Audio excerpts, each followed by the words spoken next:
ইয়া রব, তোমাকে রাজি করার মতো যত উপযুক্ত আমল আনা দরকার আমি অদম আনতে পারিনি, ব্যর্থতা আমার ভাগ্যে জুটেছে। মওলা, তোমাকে রাজি করার জন্য যে কোয়ালিটি পূর্ণ ইবাদত দরকার সে ইবাদত আমি করতে জানিনি, স্বীকার করি আমার ব্যর্থতা। কিন্তু আমি যেই দিন থেকে বুঝতে শিখেছি সেই দিন থেকে তোমাকে রাজি করার সর্বোচ্চ চেষ্টা করেছি। সুবহানাল্লাহ। দিন দুপুর বিকাল রাত সন্ধ্যা আমি তোমাকে রাজি করার নিয়তে ছিলাম, চেষ্টা করেছি। রব্বুল আলামিন বলবে আমার বান্দা যেহেতু চেষ্টাই ছিল পারেনি করতে, তার চেষ্টাটাকে আমি রব্বুল আলামিন কবুল করে আজকে পরিপূর্ণতা দান করে জাহান্নামী থেকে জান্নাতি করে দিয়েছে। এবার ইমানদার ভাইয়ের আওয়াজ দিয়ে বলেন, জাহান্নামীকে জান্নাতি আল্লাহ চাইলে করতে পারে কি পারে না? জাহান্নামীকে জান্নাত আল্লাহ চাইলে দিতে পারে কি পারে না?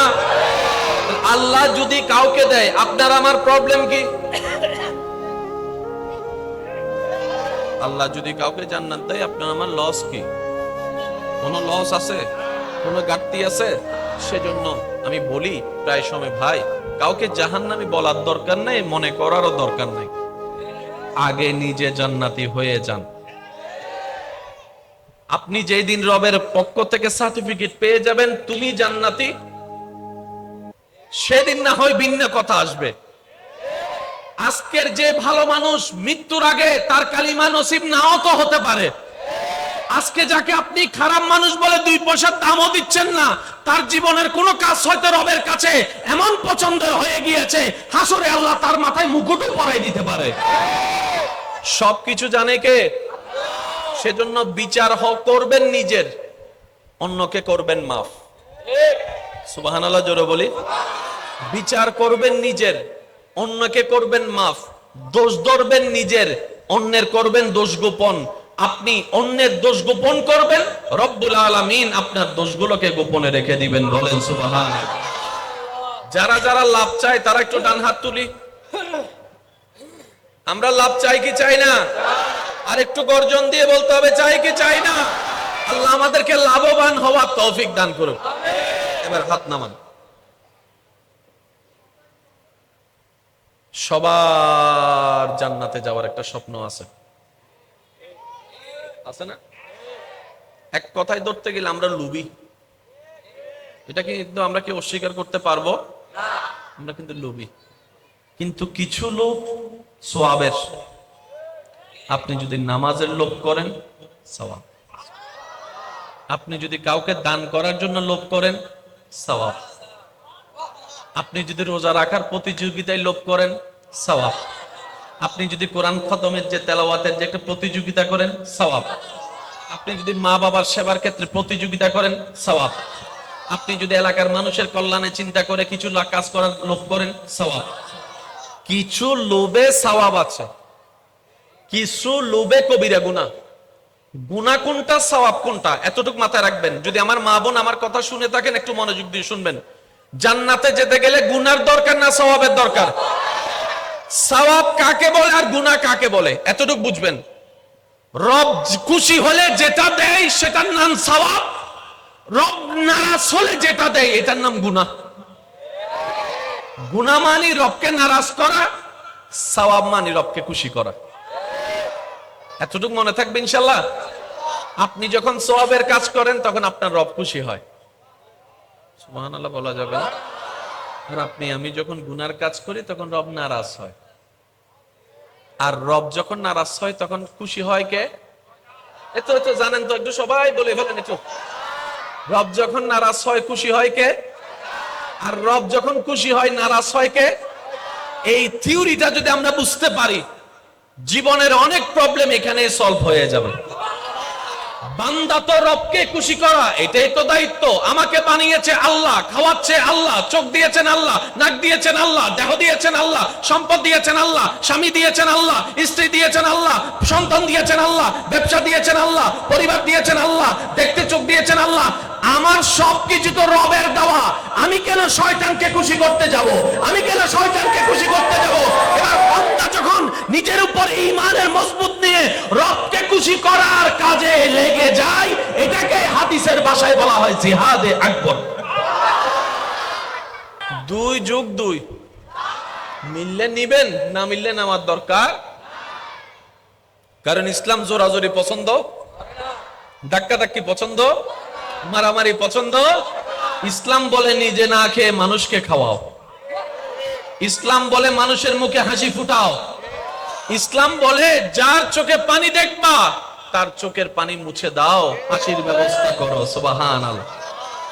একদম রিল্যাক্স হয়ে সবাই বসে যান যারা লাভের আশাবাদী। আমরা সবাই জান্নাতে যেতে চাই। আল্লাহ তাআলার কাছে আমরা ফরিয়াদ করলাম, রব্বুল আলামিন আমি জান্নাত চাই, জান্নাত আমার একটা ঘর চাই। রব বলে জান্নাত তো আমি আল্লাহ তোদের জন্যই বানিয়েছি। জান্নাত আমার জন্য বানাই নাই, আমার ফেরেশতার জন্য বানাই নাই, তোদের জন্য বানাইছি। তোদের জান্নাত তোরা অর্জন করে নে। এবার বান্দা বলে আল্লাহ আমি কিভাবে অর্জন করব, আমাকে একটু রাস্তা তো দেখাই দাও। কি কোন সমস্যা? বান্দা বলে আল্লাহ আমি কিভাবে জান্নাত অর্জন করব, একটু রাস্তাটা দেখাই দাও। রব্বুল আলামিন বলছেন তোদের জন্য আমি একটা স্কুল দিয়েছি, সেই স্কুলে ভর্তি হয়ে যা। আল্লাহ স্কুলের নাম কি? রব্বুল আলামিন বলছেন ইন্নাদ-দীনা ইনদাল্লাহিল ইসলাম, সেই স্কুলের নাম হচ্ছে ইসলাম। আমাদের চাওয়া কোথায় যাওয়া? এই তো মাশাআল্লাহ জান্নাতে। জোরে বলেন আমাদের চাওয়া, স্বপ্ন, ইচ্ছা কোথায় যাওয়া? কি আমার নাকি আপনার না সবার? রাস্তা কয়টা? 10টা না একটা? নিয়ম কয়টা? 10টা না একটা? সেই স্কুলের নাম কি? এবার স্কুলের মধ্যে বই লাগবে না? রব্বুল আলামিন বলছেন তোদের গাইডলাইনের জন্য আমি একটা কিতাব নাজিল করলাম, হাযা হুয়া হাযা কুরআনুল কারীম। স্কুলের কিতাবের নাম কি? কোরআন। কোরআন। জোরে বলেন স্কুলের কিতাবের নাম কি? আওয়াজটা আর একটু বড় লাগবে। স্কুলের কিতাবের নাম কি? এবার স্কুলও আছে, কোরআনও আছে, কিতাবও আছে। স্কুলও আছে, কিতাবও আছে। এবার দরকার কি? পড়ানেওয়ালা একজন লাগবে না? পড়ানেওয়ালা তো লাগবে, ছাত্র তো আমরা না। স্কুলও আছে, কিতাবও আছে, পড়ানেওয়ালা লাগবে। রব্বুল আলামিনকে বললাম ইয়া রব স্কুলও পেলাম তোমার দয়ায়, কিতাবও পেলাম তোমার দয়ায়, শিক্ষক কোথায়? রব্বুল আলামিন বলে তোদের জন্য শিক্ষক আমি পাঠাই দিলাম, যাকে আর রহমান আল্লামাল কোরআন বলে। আমি রব কোরআন আগে থেকে শিখাই দিয়েছি। ওয়ামা আরসালনাকা ইল্লা রাহমাতাল লিল আলামিন বলে তোদের জন্য রহমত করে পাঠাই দিয়েছি। ওই শিক্ষক হচ্ছে নবী রাহমাতুল লিল আলামিন। মুমিন ছাড়া কেউ শান্তিতে ছিল না, থাকবেও না। আপনার আমার ঘরে এসি আছে, মুখে শান্তির হাসি নাই। আপনার আমার ঘরে খাবারের অভাব নাই, কিন্তু মনের কোনো শান্তি। আপনার আমার ঘরে ফিল্টার পানি বলেন, কলের পানি বলেন, ফ্রিজের পানি বলেন, অভাব নাই, কিন্তু মনে কোনো শান্তি নাই। ইমাম হোসেন কারবালার ময়দানে পানি নাই, মনে শান্তি আছে। সুবহানাল্লাহ। খাবার নাই, মনে শান্তি আছে। রাস্তা বন্ধ, মনে শান্তি আছে। পরিবার শহীদ হচ্ছে, মনে শান্তি আছে। এদিকে কষ্ট, মনে শান্তি আছে। আল্লাহর ওয়াস্তে মনের কানটা দিয়ে একটু শোনার চেষ্টা করবেন। ইমাম হোসেনের কিছু নাই, শুনি নাই। একটু বড় করে যদি বলা যায়, ওনার সন্তানকে শহীদ করা হয়েছে, বাপ হয়ে সন্তানের লাশ দেখছে, ভিতর দেহ।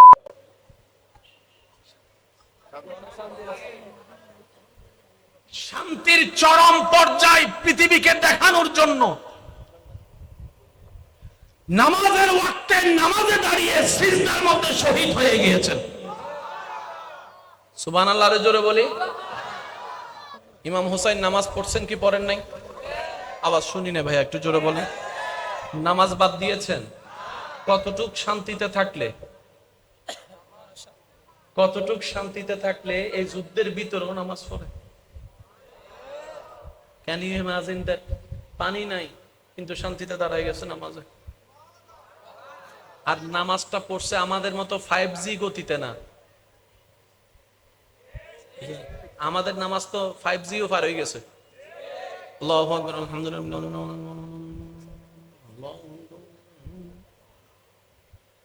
5G গতিও ফেল। কিন্তু ওনার নামাজটা 5G গতিতে ছিল না, ওনার নামাজটা সেভাবে ছিল যেভাবে রব দেখতে চান। সুবহানাল্লাহর আওয়াজ একটু বড় লাগবে। শেষ ভালো যার, সব ভালো তার, জোরে জোরে বলেন সুবহানাল্লাহ।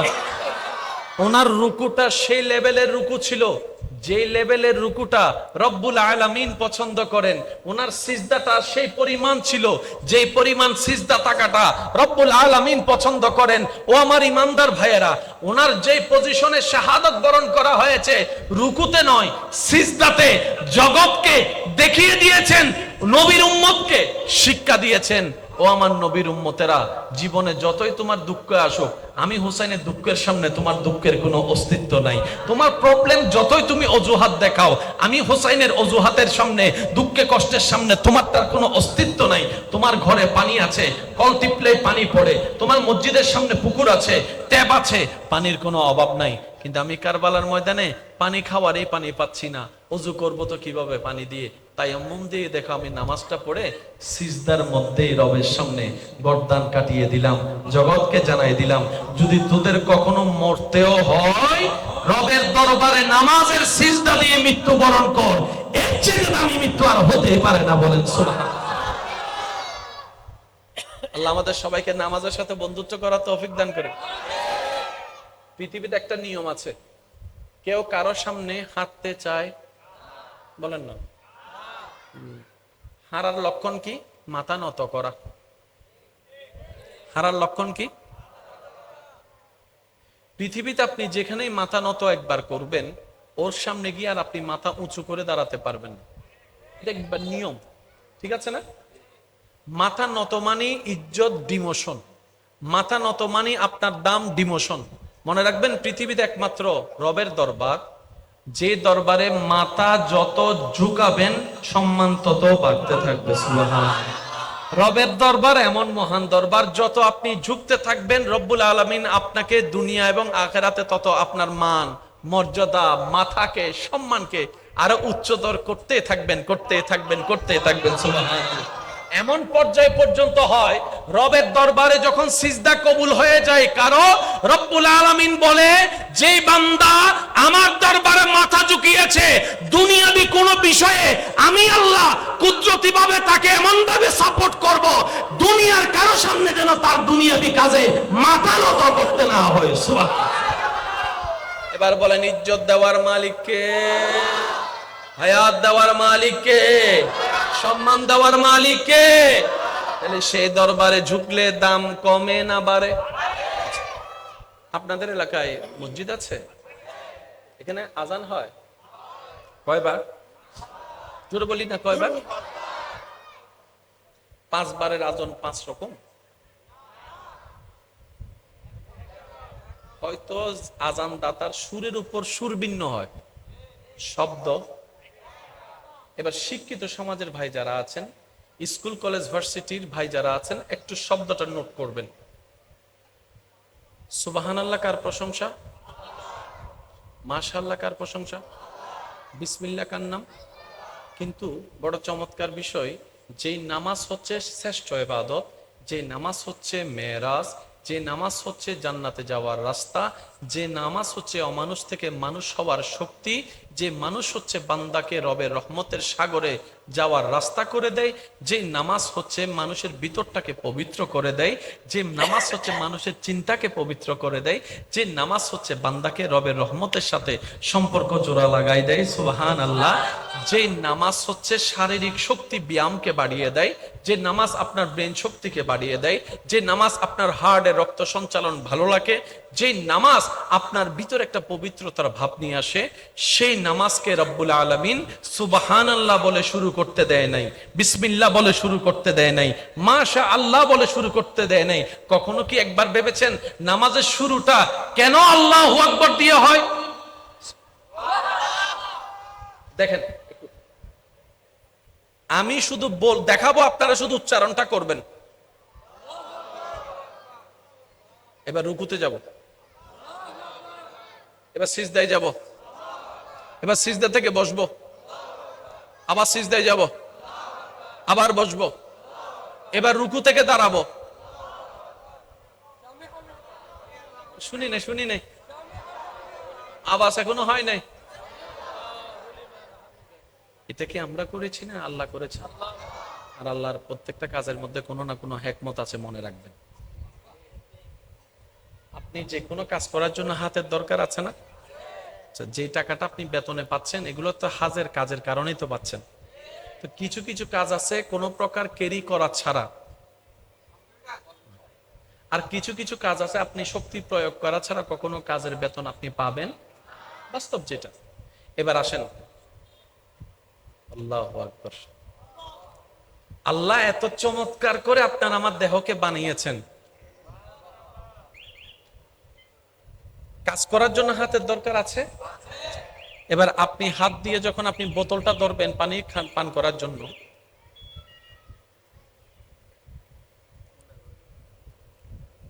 এই পানিটা আলগালে আপনাকে বেতন দেওয়া হবে 2 টাকা। আলগাতে না পারলে কি বেতন দিবে? এবার বেতন দেওয়ার জন্য যে আল্লাহ তাআলা আপনাকে হাত দিয়েছেন, এই হাত দিয়ে আপনি ধরেছেন, এই 2 বোতলটা যে আপনি আলগানোর কারণে 2 টাকা পাচ্ছেন, আপনি কি দিয়ে আলগালেন? একটু জোরে বলেন, কি দিয়ে? এটা আলগানোর কারণে এখানে কি কোনো কষ্ট হচ্ছে? এখানে কষ্ট হচ্ছে। কিন্তু কিছু কিছু কাজ আছে আপনি দেখবেন আল্লাহ এমন ভাবে সিস্টেম করেছেন, আমি দেখাচ্ছি আপনারা একটু দেখবেন। প্রথম জেনারেটর,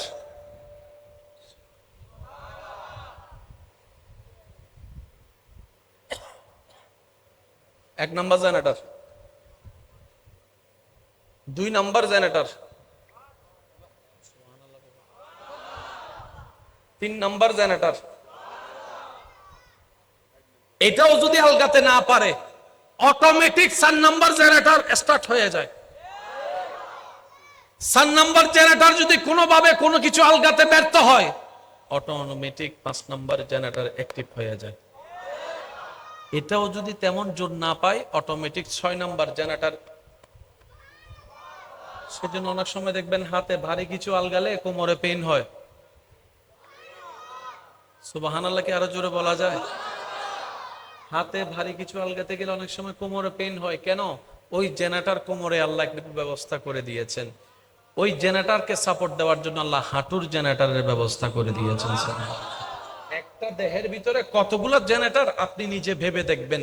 আমি বলি কি, 5টা আঙ্গুল সমান নয়, কিন্তু ভাত খাওয়ার সময় 5টা আঙ্গুল সমান হয়ে যায়। সুবহানাল্লাহ। যদি আপনার আমার কথা মোতাবেক 5টা আঙ্গুলকে আল্লাহ সমান বানাতেন, কেউ ভাতও খাইতে পারতাম না। কথা বলেন না রে ভাই। আল্লাহ সিস্টেমটা এমন ভাবে করেছেন, যারা স্রষ্টা খুঁজে পায় না, শ্রদ্ধার সাথে আবদার করে বলে যেতে চাই, আপনার স্রষ্টা খোঁজার জন্য ডানে বামে দেখারও দরকার নাই, কম্পিউটার নিয়ে গবেষণা করারও দরকার নাই। আপনি আয়নার সামনে দাঁড়ায় নিজেকে নিয়ে নিজে গবেষণা শুরু করেন, আপনার মনেই বলতে বাধ্য হবে এত সুন্দর সৃষ্টি কোন সৃষ্টির পক্ষে করা সম্ভব নয়, এটা একমাত্র স্রষ্টাই সৃষ্টি করে দিতে পারে। বলেন সুবহানাল্লাহ।